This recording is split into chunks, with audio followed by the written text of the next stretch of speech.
just wanted to address this concept, like a phrase that I hear around the holiday season. And you might have heard it.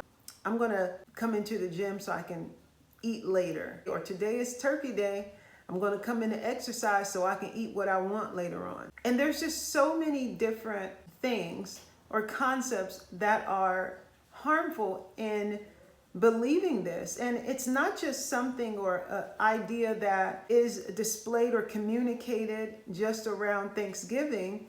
It's really all year round. I find that many of my clients or individuals that I work with, or just in casual conversation, let's think about that. For one, calories are one way of being able to gauge something that you take in, but it's a very superficial gauge. Meaning, if you go to the gym and you get on a treadmill, it might say that you burn 300 calories. And say someone who is 600 pounds gets on that same treadmill and it says they burn 300 calories.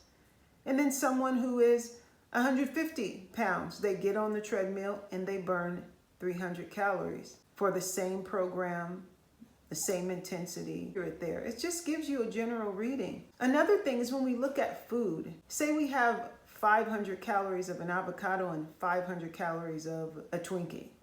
When you eat that avocado, you're not going to feel sluggish. You're not going to feel overwired and then shortly after feel a drop as if you hadn't eaten anything in extreme hunger. And so the type of food is more important than the calories when we're looking at our overall health. Why? Because there's something in the food that goes into our body and either helps our body by supplying it with what it needs, or it goes into our body and it dumps in toxins that we don't need, that then cause a response that we don't want.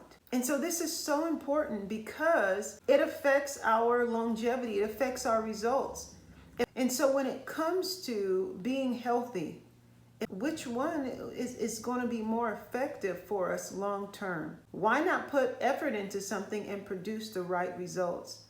And what produces the right results has everything to do with our perspective, our belief system. It affects how we do what we do and what we do. For example, if I believe for some reason that eating half a package of sugar, meaning a 5-pound bag of sugar, is helpful for me and that it's going to help me to lose weight and have more energy, I'm putting in effort to do something that's really going to bring about the opposite. And so if I can take that same time and put in the right effort, then I want to do it. But if my mind believes that it's a good thing to do, then you're going to waste a lot of time doing it and being frustrated getting the wrong results. You see what I'm saying? So we can decrease the amount of that we have and decrease the amount of time that and effort we put into something if we have the right perspective. Why? Because the perspective is going to fuel our actions. And I see this so many times. For example, when it comes to pharmaceuticals, prescription medications, people are so diligent, I've seen, in getting to their doctor's appointments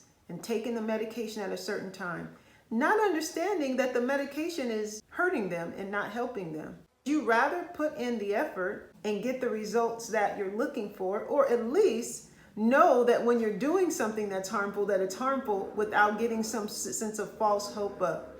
And so that's why I want to bring this around. I mean, when we think about the average Thanksgiving dinner, if we are going to look at calories, it's about 3,000 calories. But what's the average amount of calories a person burns in a day? About 1,300. That's less than half of that. And let's be completely honest. You're probably going to eat more than one plate and you might have some leftovers the next day. But if we're just looking at an average, let's say about 3,000 calories.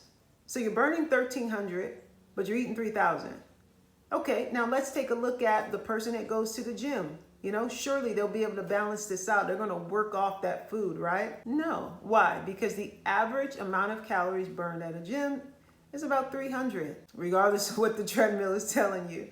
The average is about 300 calories. And so understand, regardless of what you decide to do, understand that you're doing it because you understand or you have a belief about it.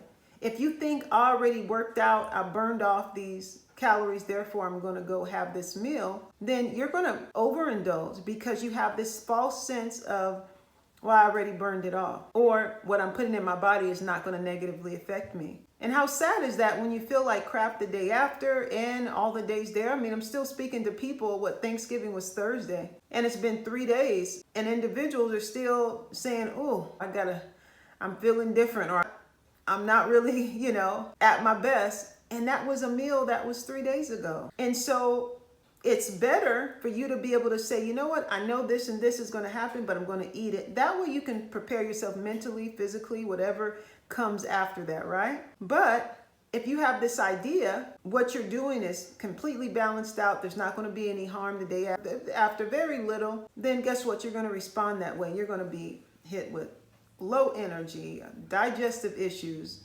which, by the way, when you take Tums and antacids, that destroys your body's ability to be able to absorb nutrients even more. And so your energy goes down. Why? Because one of the nutrients that we need is a B vitamin in order to be able to absorb and extract nutrients to finish the process of taking nutrients from the food we eat. So if we ate a bunch of sugar, which is a toxin, we drank alcohol, or we just ate a combination of foods that are just not good for our stomach, like a lot of this GMO grain and the chemicals that are sprayed on the food, we took it in that day in larger amounts. Well, then guess what? Our body is trying to fight that, but at the same time, it's being blocked from being able to even get the nutrients it needs from the couple of items that might have been healthy, if there was anything healthy there at all. We have the turkey, which is the healthiest thing on the menu when we're thinking about Thanksgiving. So the turkey is not the issue around this holiday season. And at least understanding what's really going on, you can make a decision, prepare for it, or just accept the way you feel versus being frustrated.